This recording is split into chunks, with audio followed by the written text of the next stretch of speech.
Tambah sedih banget ketika melihat Sain Fatinama yang protes habis-habisan kepada perangkat pertandingan karena wasit yang berlaku tidak adil di pertandingan saat Indonesia bertemu dengan Bahrain di kualifikasi Piala Dunia round ketiga.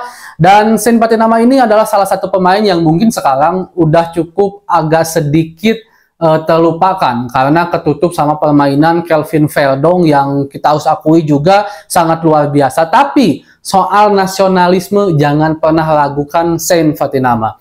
Mari kita bahas dari sudut pandang penikmat sepak bola, bukan pengamat sepak bola. Dari Sabang sampai Merauke, sampai ADO Den Haag, sampai Utrecht, sampai Belanda, sampai Inggris, kita semua bersaudara. Teman-teman semua, siapa yang nggak kesel lah ya? Kita aja yang nonton kesel banget lihat permainan dari Bahrain yang sedikit-sedikit guling-guling, sedikit-sedikit guling-guling. Ditambah juga dengan wasitnya yang ketika pemain Bahrain kena senggol dikit sama pemain Indonesia, langsung kena pelanggaran, langsung tiup peluit. Sementara kita dilanggar banyak sekali, tapi tidak ditiup tuh peluitnya. Ketika cek gol VAR, Ragnar Uratmangun lama banget.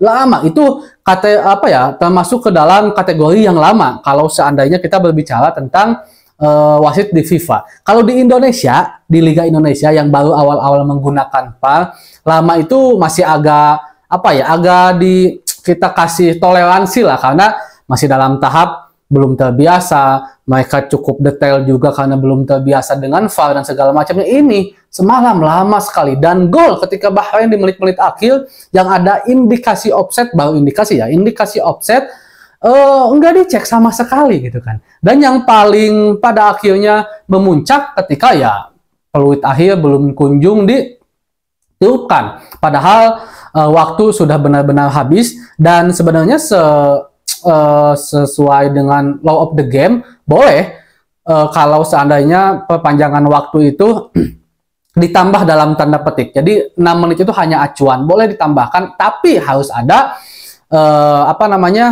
semacam kejadian-kejadian yang terjadi juga ketika pertambahan waktu. Misalkan ada yang mengulur-ngulur waktu, ada pergantian pemain, ada pemain yang cedera gitu kan, penjaga gawang nendangnya lama misalkan karena mengulur waktu, itu bisa saja ditambahkan. Tapi kan semalam nggak ada. Ketika pertandingan kita nggak ada pemain kita yang guling-guling mengundur waktu. Pemain Bahrain juga ngedadak nggak guling-guling karena mereka sedang mengincar untuk menciptakan gol di menit-menit akhir. Martin Paes ketika tendangan gawang cepat juga, bahkan seharusnya ketika Martin Paes nendang dari gawang itu tuh harusnya peluit panjang dibunyikan oleh wasit, tapi enggak juga. Dan akhirnya kemarahan para staf pelatih, kemarahan para pemain Indonesia juga gitu kan memuncak setelah pertandingan selesai. Bahkan saya masih ingat menit ke 96 lebih 30 detik itu tuh di bench pemain, para pemain Indonesia itu udah ada yang berdiri, udah ada yang teriak-teriak, nunjuk-nunjuk, udah ada yang ke depan. Karena kenapa belum juga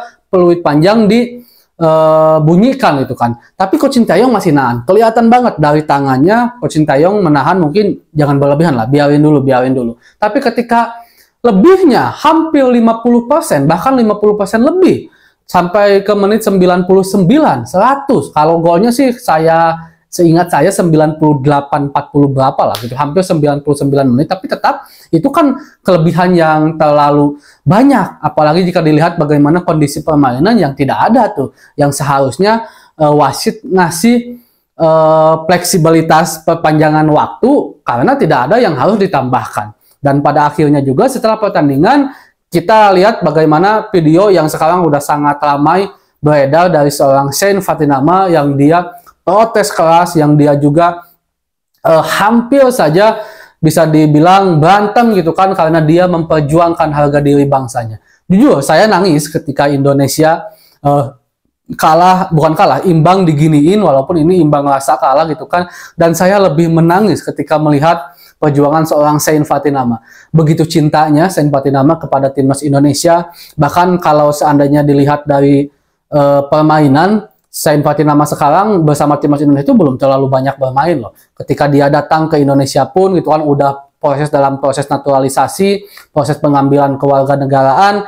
Sain ini sering juga ada diam di bangku cadangan. Dan sekarang ketika sudah ada seorang Kelvin Verdong Sen semakin jarang mendapatkan menit bermain. Tapi itu kan profesionalitas ya. Kita nggak bahas itunya. Kita nggak fokus ke itunya karena itu profesionalitas di mana kita juga harus akui seorang Kelvin Verdong juga memiliki kualitas yang bagus dan sangat layak ada di pemain 11 pertama di timnas Indonesia. Tapi maksud saya dengan posisi Sen Fatinama sekarang yang jarang sekali mendapatkan menit bermain, tapi kecintaannya terhadap Indonesia itu udah nggak bisa diragukan lagi. Nasionalismenya, darah Indonesianya, darah pejuangnya, dia tidak terima kalau seandainya bangsa ini diinjak-injak dengan cara seperti ini. Dan itu dibuktikan dengan bagaimana protes kerasnya Sen Fatinama. Dan tentu banyak yang respect juga kepada Sen Fatinama. Kita selaku bangsa Indonesia sangat mengucapkan terima kasih kepada Sen Fatinama karena selalu mencintai Indonesia, dan ini udah diungkapkan juga oleh Sen Fatinama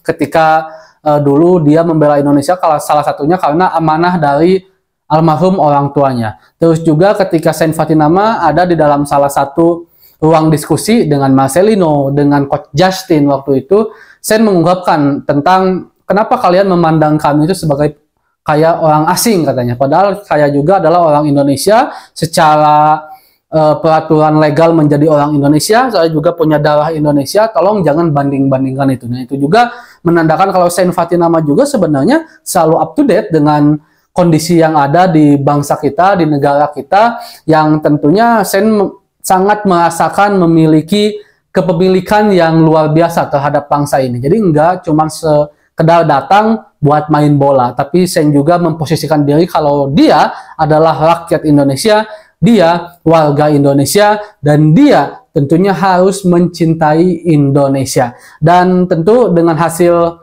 saat melawan Bahrain kemarin, itu hasil yang sangat mengecewakan. Kita berharap semoga aja timnas Indonesia bisa mendapatkan 3 poin pertamanya saat kita bertemu dengan China di tanggal 15 kemarin, dan mudah-mudahan kedepannya kita pengennya sih sapu bersih kemenangan, tapi minimalnya setelah menang melawan Cina nanti, amin, kita 2 kali kalah lah oleh Jepang di home away nggak jadi masalah. Sisanya kita harus menang lawan Arab, Bahrain, dan Australia. Mudah-mudahan aja bisa menang karena ya biar bisa masuk Piala Dunia lewat jalur lawan ketiga sih, nggak ada alasan lagi. Mungkin segitu dulu untuk pembahasan hari ini. Assalamualaikum.